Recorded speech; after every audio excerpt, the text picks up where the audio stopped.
जयपुर में ब्लैकस्टोन द्वारा समर्थित और देश के leading portfolio management services house में शामिल एसके इन्वेस्टमेंट मैनेजर्स भारत में लॉन्ग टर्म में ग्रोथ की संभावनाओं को लेकर बेहद पॉजिटिव है। फर्म का अनुमान है कि वित्त वर्ष 2024-26 के दौरान कॉर्पोरेट अर्निंग लगभग 15% CAGR में बढ़ सकती है, जो आने वाले सालों में स्थिर ग्रोथ का संकेत है। वहीं एसके का मानना है कि भारत बाजार चुनौतियों की अच्छी तरह से सामना करने में सक्षम है। एएसके इन्वेस्टमेंट मैनेजर्स के डिप्टी CEO सुमित जैन ने कहा कि भारत लगातार ग्रोथ के रास्ते पर आगे बढ़ रहा है। हालांकि वैश्विक स्तर पर अनिश्चितताएं कायम है, लेकिन भारतीय बाजारों में चुनौतियों का सामना करने की अपनी क्षमता दिखाई है।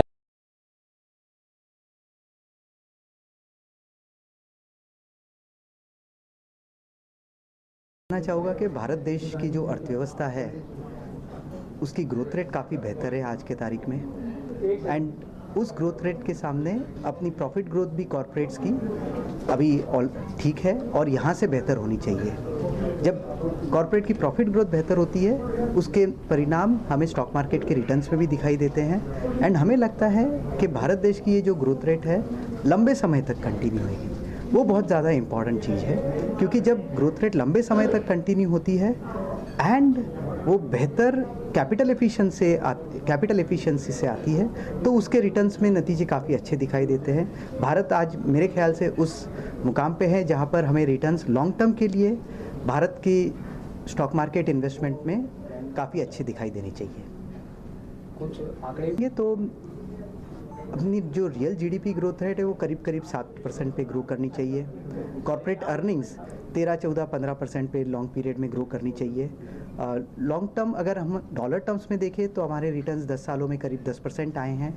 अगर INR टर्म्स में देखें तो उससे बेहतर आए हैं, और हमें लगता है कि ये जो परिणाम है लॉन्ग टर्म में कंटिन्यू रहने चाहिए।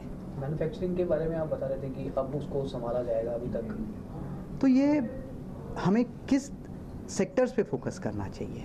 मैन्युफैक्चरिंग पिछले कई सालों से भारत देश में बहुत अच्छे तरीके से ग्रो नहीं की है, क्योंकि मैन्युफैक्चरिंग इकोसिस्टम बनाने में थोड़ा समय लगता है। आज हम उस पॉइंट पे हैं जहाँ पर हमें लगता है कि मैन्युफैक्चरिंग इकोसिस्टम में ग्रोथ लंबे समय तक अब आनी चाहिए, एंड हमने वो नींव रख दी है। प्राइवेट सेक्टर इन्वेस्टमेंट्स चलेंगे, पब्लिक सेक्टर इन्वेस्टमेंट्स चल रहे हैं, एंड हमें लगता है कि मैन्युफैक्चरिंग सेक्टर में या डिस्क्रिशनरी कंजम्पशन स्पेस में, फार्मास्यूटिकल में, या फिर सर्कुलर इकोनॉमी में, क्योंकि हम वेस्ट जो है वो वापस यूज़ करना शुरू कर रहे हैं। तो ये सब देशों में काफ़ी अगर आप मैन्युफैक्चरिंग देखेंगे तो जैसे हम अगर मोबाइल फ़ोन की बात करें, मोबाइल फ़ोन आज के तारीख में हम 4.25 लाख करोड़ के करीब का मोबाइल फ़ोन बनाएंगे, जो हम पहले इंपोर्ट करते थे।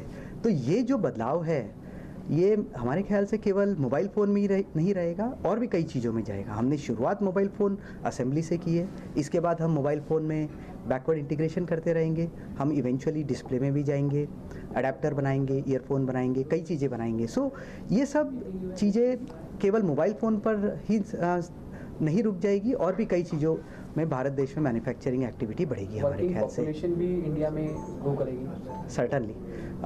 बहुत कम दुनिया में ऐसे देश है जहाँ पर, बड़े देशों की मैं बात कर रहा हूँ, जहाँ पर वर्किंग एज पॉपुलेशन जिस रेट में इंडिया में बढ़ रही है उतने बहुत ज़्यादा देश नहीं है दुनिया में जहाँ वैसा होगा। इनफैक्ट अगर हम कहते हैं कि करीब 20 करोड़ लोग वर्किंग एज पॉपुलेशन में इंडिया में नेक्स्ट 20 सालों में आएंगे, इसके सामने चाइना में एक्चुअली 10 करोड़ लोग करीब जाएंगे वर्किंग एज पॉपुलेशन से।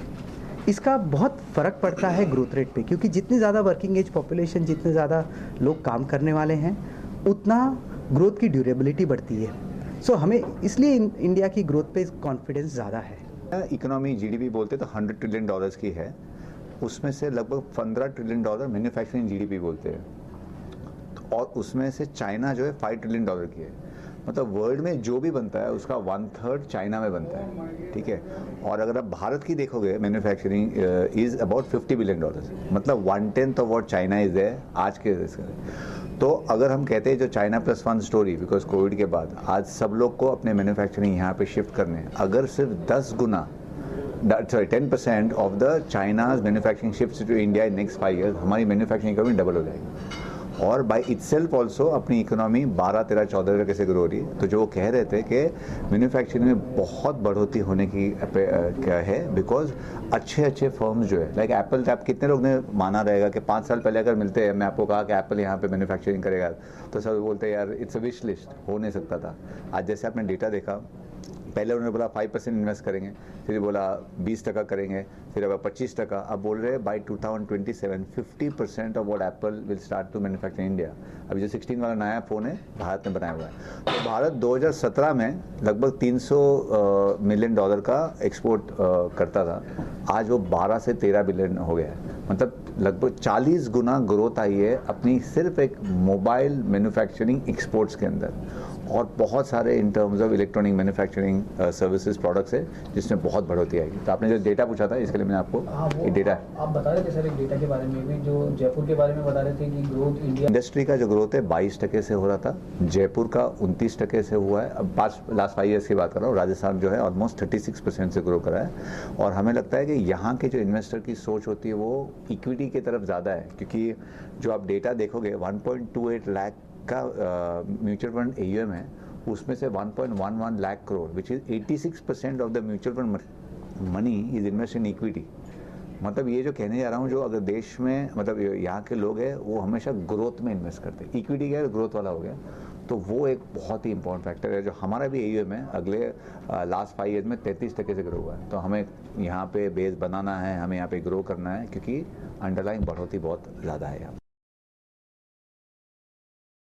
भीलवाड़ा में राजस्थान राज्य प्रदूषण नियंत्रण मंडल के कार्यालय भीलवाड़ा के तत्वाधान में अंतर्राष्ट्रीय ई-वेस्ट दिवस के अवसर पर्यावरण हितैषी प्रबंध व जागरूकता कार्यक्रम का आयोजन किया गया।